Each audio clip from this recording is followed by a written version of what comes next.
Valley Club, there are a ton of characters in Marvel Strike Force. Some are total trash, some are meta defining, the rest are somewhere in between. And since this game is all about managing your resources, we're gonna break down the top 10 non-mythic characters in the game so you know which characters invested and which ones to avoid. So if you're ready to see what are the best non-mythic characters in Marvel Strike Force, then you know what to do, Valley Club. Find that like button and let's go smash it. Welcome back to the ValleyFlyin channel. I am ValleyFlyin. I hope you are having an excellent day. In this video, we're gonna break down the best characters in Marvel Strike Force that don't have the mythic tag. We got a bunch of honorable mentions as well. And if you get some value from this video, hit that like button, hit that subscribe button, and ring the notification bell for even more Marvel Strike Force content. At least 5 Marvel Strike Force videos every single week on this channel. But before we get into this countdown, I do want to mention the sponsor of this video. And I want to thank the folks over at Raid Shadow Legends for sponsoring this video. Their 6th anniversary celebration is going on right now, and it's a great time to start a brand new account. And that is exactly what I did, because they let me choose 4 epic champions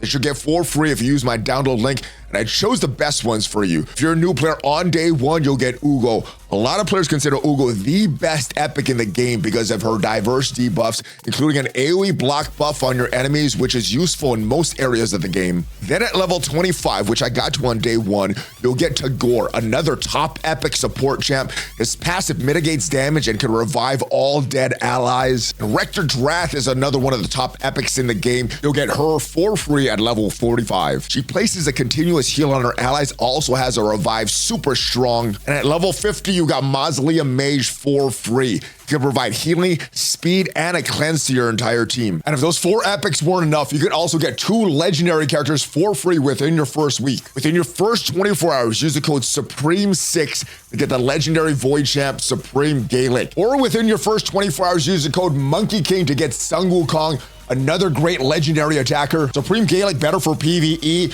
Sun Wukong better for PvP, but the choice is yours. And right now there's a login calendar that will award you Alice for free after 7 days of playing the game. So use my link in the description or scan my QR code to download Raid and get all those OP goodies for free. Big shout out to the folks over at Raid for sponsoring this video. And if you want to see even more Raid content, make sure you check out my second channel, the ValleyFlyin Raid channel, where we post Raid content there. Just started a brand new account a few weeks ago, so if you want to follow along, get those bonuses, go check out the channel. But without further ado, let's get into the game and talk about some of the best characters in the game that are not going to be on this list, because these are the top non-mythic characters in Marvel Strike Force. The mythic characters, these are the best in the game: Mephisto, Odin, Apocalypse, and so on. These are some of the best characters. You're going to get them in non-normal means, so Dark Dimensions or the Apocalypse Saga. But there's some other great characters in this. Now, there's a bunch of honorable mentions, so the number 10 spot was the hardest to pick. But for the 10 spot, we decided on Lady Deathstrike. There's a lot of characters that we could have slotted in here. Pick Lady Deathstrike because she did get a rework. She is part of that Orcus team and very dominant on that Orcus team in the raids, needed for the raids in this current meta right now, but also has some value on the Orcus team in Cosmic Crucible. They're pretty good on defense, okay on offense.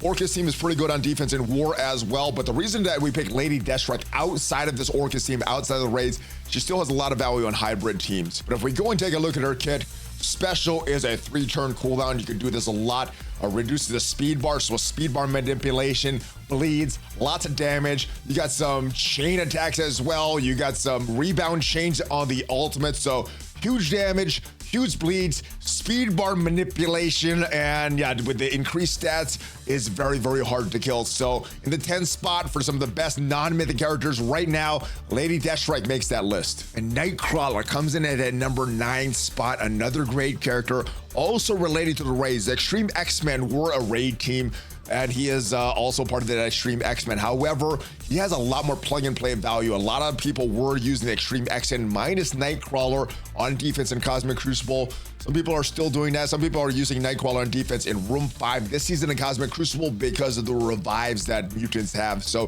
Nightcrawler, very, very good, not just in the raids as part of the Extreme X-Men, but also on hybrid teams. A lot of people are pulling Nightcrawler off of that hybrid or off of that full team on Cosmic Crucible defense, using a lot of offensive teams. Same thing in War as well. So Nightcrawler gets that spot of the number 9 character. And if we look at his kit, he has a stun, an early stun on turn 1. Very, very strong move, but I think the highlight of his kit is his ultimate. It does have a longer cooldown, but it does, you are able to use this very early in the match. And big AU attack, 500% piercing, applies slows, vulnerables, clears charge. There's a lot of stuff here. Nightcrawler is still in the meta, even after the Extreme X-Men go out of the meta. Good character to build, and you could use them a lot of hybrid teams as well. This one might be a controversial pick, but Storm is a huge glass cannon. Does a ton of damage, especially if you have all of her charges up. She could wipe out an entire enemy wave, but she doesn't have a lot of health. Yeah, she's a beast since her rework. Could take out a lot of teams. And not just having importance on the Uncanny Avengers and on these Immortal X-Men. I think she's going to have value outside of that. Before her rework, you were either trying to get a lot of stuns with her special or trying to do a lot of damage with the ult. Now you can do both. She's not going to lose the charges when she does the special, which she previously did. Going to get the stun off and gaining 5 charges. She's also going to gain 3 extra charges every time she takes a turn. And she could do a total of 20 charges, and all these charges really add up to her ultimate right here. She's going to do a big AoE attack. It's only 110% damage. The damage is increased by 100% per charge, so up to 2,000% more damage if you have all 20 charges on there. Like I said, she is a textbook definition of a glass cannon.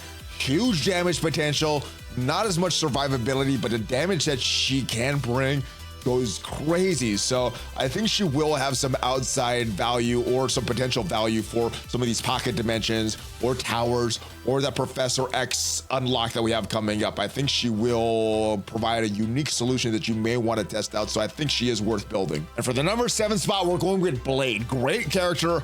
And like Nightcrawler, like Lady Deathstrike, is primarily on a raid team. He's part of the Night Stalkers. They are very, very good in the raids. However, with the Night Stalkers, they're also good in Cosmic Crucible. You could use them on offense to counter Orcus teams in Cosmic Crucible. You could place them on defense, hard counters there.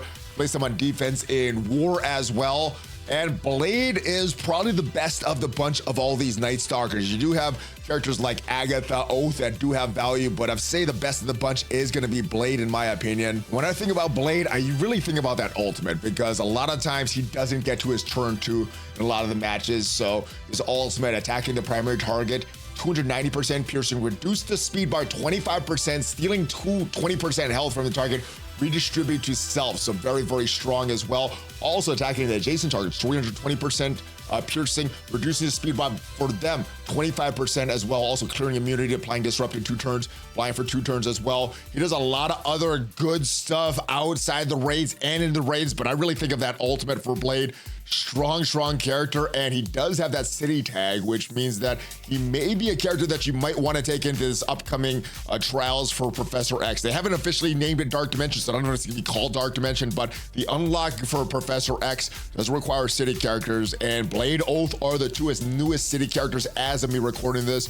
So that may be some characters that you might want to pair up with the upcoming Vigilante team that Hitmonkey's supposed to be on. There was some data mines that the most effective team is going to be the Vigilantes, but I think you want Blade, Oath to round out that team. So Blade does get the nod. I think he's slightly better than Oath in my opinion. And in a turn-based game, speed is king, especially a turn-based RPG.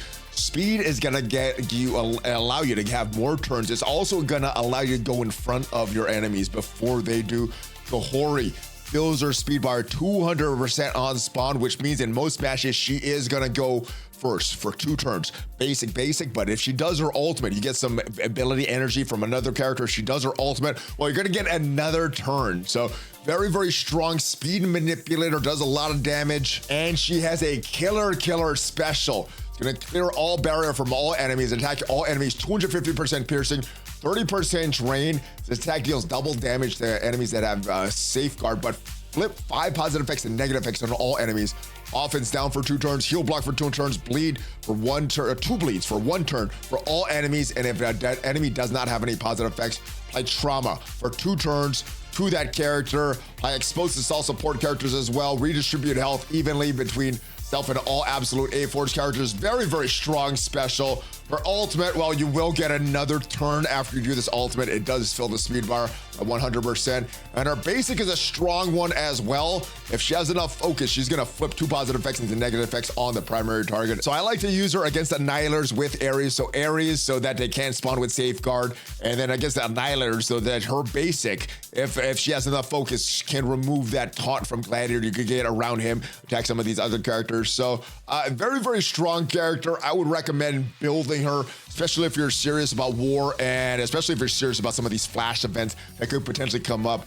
Kahori and potentially Miss Marvel Classic are going to be a very, very strong duo for you. All right, next, let's get into the arena meta and talk about the big guy, Endgame Thanos. Such a strong character. This is our second Thanos in the game, but this is the one that's evolved in the arena meta. Now, the arena meta doesn't involve all of the Annihilators, but Endgame Thanos, Gore, Gladiator, very, very strong trio. And if we look at the kit for Endgame Thanos, he does have a strong special, good, really, really good ultimate, but it's all based about his passive. The first time this character drops below 50% health, clearing all negative effects on self and all Annihilator allies, reduce the duration of all positive effects by 5 on all enemies. Any positive effect that has a duration of 0 expires instantly, including Safeguard. This was their creative way to get through Safeguard without breaking the rules that Safeguard had previously established. Then, big AU attack, 400% piercing, 30% drain, 1000% extra focus, is unavoidable, cannot be blocked, cannot be counterattacked.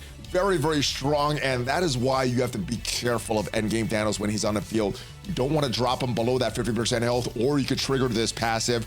You can have him drop below that 50% health with the basic, the empowered basic from Apocalypse, but yeah, if he goes above 50% health, even though he's dropped there, he will trigger that. So it's only going to trigger once per match. So you want to try to either kill him all the way or have a team that can take this hit and then just finish off. But yeah, very, very strong character. You do have to play around Endgame Thanos. Very tricky character if you're not watching that and he gets his passive off. And Gore the God Butcher, another Annihilator involved in the arena meta, and his arena passive does stop assist chance, so that means that Odin take a lot longer to get his battlefield effects off. So Gore, very, very important, especially in arena defense right now. But in that three-piece Annihilator with Endgame Thanos and Gladiator, Gore slots into many, many different teams, many different problems that you could post for your opponents on defense, many solutions to counter a lot of your opponents, what they have on defense. So Gore solves a lot of that. And since a lot of characters rely on having their charge, characters like Black Knight, a few others, well, Gore is a hard counter to some of these characters because with his ultimate, if any enemy has charge, you're going to fill this character's speed bar by 20%. He's also going to attack all enemies, 320% piercing, clearing all charge, defense up, evades, revive once, so he clears a charge, screws up Black Knight, clears a revive once, screws up Old Man Logan, also applies Safeguard for 2 turns to self and all Annihilator allies. Yeah, this is a very, very strong one. Also clears battlefield effects on the enemy side, so hard counter to some Mephistos, Odins. Yeah, this is a very, very strong counter. There's a lot of unique mechanics that he brings in the field. And like I said, on that 3-piece Annihilator team, fits into a lot of spots. Mainly going to see them on defense in War and Cosmic Crucible, but if you wanted to take them off defense, they are going to be strong on offense as well. We already mentioned the first 2 pieces in Thanos and Gore, so we have to mention the third in Gladiator. Arguably, actually not arguably, he is the best pre-taunt tank in the game right now. Yeah, Sasquatch Man-Thing, not as good as Gladiator. This guy is a beast, super hard to kill, and does some unique mechanics. Like I said, he is the best pre-taunt tank in the game. His passive gives him that taunt with immunity and safeguard, so normal characters, they're not going to be able to remove this. You need to bring Ares and somebody else to potentially remove this taunt and immunity, because safeguard, you're not going to be able to do that on turn 1. You have to go through Gladiator, not around him. He also, if Lilandra or Annihilator's character is an ally, or 2 Annihilators are an ally, or Lilandra, while this character's health is 50% or more, this character and all allies cannot gain exposed or vulnerable. That could be debilitating because some characters rely on placing that exposed or that vulnerable. But in arena, this is why he is an arena beast. When this character has 50% or more health, enemies cannot fill or reduce speed bar for themselves, ally, or enemies. This does not apply to speed bar gain through normal means. So just because of that, just because of the stats of his health, and he's getting a lot of health back on some of these moves. He's healing 40% of his health with his ultimate. Also healing the rest of the Annihilators. Yeah, very, very hard to kill. Makes the rest of the Annihilators hard to kill and hard to beat as well. And we are at the top of the list. There's actually 2 characters on the top of the list. They're in the 1A and 1B slot. They're both very, very good. And let's start with the first one, and Shadow King. Strong character. Has a new possessed mechanic that is a little tricky to get around. And when you're looking at hybrid teams, Shadow King is usually the one that comes off of Astral first, because he is such a strong character and fits into a lot of different teams. His ultimate is huge. It's going to reduce the duration of all negative effects on this character and ally by 2, Any negative effect has a duration of 0, expires instantly, including trauma, so kind of a mini endgame Thanos effect. Heal self and all allies by 20% of this character's max health, copying, clearing positive effects except for taunt for the enemies to self, and then boom, after all that's removed, all the defense ups, everything like that, hitting him 550% damage. Very, very strong. He does have an ability block on his special, even more stuff in Battle Royale because that's his time to shine. And his passive is going to give him that possessed mechanic. It's going to go to someone else if he dies. And what this is going to do, when this character or any astral has possessed at the end of that character's turn, or when any non-summon ally uses their ultimate, you're gonna clear all barrier from the most injured enemy, attack that injured enemy, 300% piercing, 50% drain, steal 5% of that character's max health, redistribute to the possessed character, fill the possessed character's speed bar by 15%, clear 1 negative effect on the possessed character, and characters that have possessed cannot gain trauma or stun. When this character has a possessed dies, apply possessed to a random astral ally that does not have possessed, and a bunch of other effects and battle rolls as well. Yeah, Shadow King, very, very strong character and fits on a bunch of hybrid teams. You probably want to use him on offense on those hybrid teams though. And we've already mentioned him so many times in this video, you'll probably guess that Old Man Logan is the top character on this list, at least for me. Like I said, it could be 1A, 1B with Shadow King, so in some situations Shadow King might work better. I prefer Old Man Logan. This guy is still a beast. He's released pre-Ares, which means he has all the old stats, but he's still involved in the meta. He's such a strong character that super involved in the meta. Still has value even after all these years later. And where should we start? I guess let's start with his special. His special is going to attack the primary target 420% damage, flipping positive effects to negative effects, applying stun. If he has claws out, gonna do even more stuff. He's gonna chain attack as well, but I think the big thing here, at least for me, is that stun and this revive once. He's gonna apply it to himself and a random Dakin ally, not just in war. It's gonna apply in all game modes to self and Dakin. So if Dakin is an ally on the field, well, he's gonna get that revive once. The ultimate is a strong one as well. He's gonna gain claws out. This is where he's gonna gain that barrier. He's gonna clear it on all enemies. 550% piercing, 100% drain, so probably getting back to full health after a big 550% attack, flipping positive effects to negative effects, applying following 2 negative effects for 2 turns, 2 bleeds, 2 defense downs, disrupted, trauma, ability to block the enemy with the highest damage, and his passive will clear charge from the strongest enemy, on turn clearing negative effects and healing for 20% of his max health, just like the original Wolverine, X-23, a few other characters. On every time he's attacked, this is the big one, filling speed bar by 20%. So watch his placement and watch attacking enemy Old Man Logans because their speed bar is getting killed. When his health is above 50%, cannot be stunned. When he has bleed, when an enemy has bleeds, lower their damage, lower their resistance. Heal block cannot be applied to any mercs for money allies. And yeah, just a very, very strong character, in my opinion. The best non-mythic character in the game, but you may prefer Shadow King, so they're 1A and 1B for me. And I do want to mention a couple characters that didn't quite make my list. They may be on your list depending where your roster is or what content is the valuable ones that you want to push, but Strange, Ancient One, Agatha, Falcon, the original OG Falcon, Pav, and Black Knight all still have some value, all are worth building, but didn't quite make the top 10. Hopefully you did get some value from this video, and if you did, leave it a like, and if you want to see one of the biggest mistakes that you can make in Marvel Strike Force, check out the video up there, and I'll see you guys next time. Have a great weekend, have a great rest of your day. Hulk Fist Bum ValleyFlyin out.